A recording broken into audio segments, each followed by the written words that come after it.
যে পেলে, মারাদোনা কিংবা রবার্তো কার্লোসদের মতো প্লেয়াররা আর আসবে না, কিন্তু সময় এনে দিয়েছে সেরাদের সেরা প্লেয়ারগুলোকে।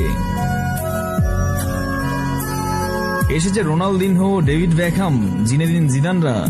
সময় গিয়েছে, এসেছে ফুটবল ইতিহাসে দুই মহারাজা, যারা এক যুগের বেশি সময় ধরে শাসন করেছে বিশ্ব ফুটবলকে, গড়েছে ভুরি ভুরি রেকর্ড।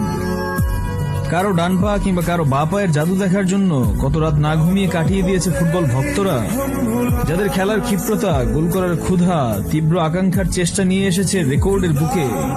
দীর্ঘ এক যুগের বেশি সময় ধরে ইউরোপীয় ফুটবলকে শাসন করেছে তারা দুইজন। সময়ের সাথে সাথে তাদের সময়ও ফুরিয়ে এসেছে।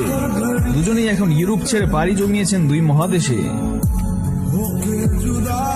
কোটি ভক্ত শুধুমাত্র রাত জেগে থাকতো রোনালদোর সেই চোখ ভোলানো সিইউ সেলিব্রেশন কিংবা মেসির বা পায়ে করা সেই জাদুকরী ফ্রি কিক দেখার জন্য।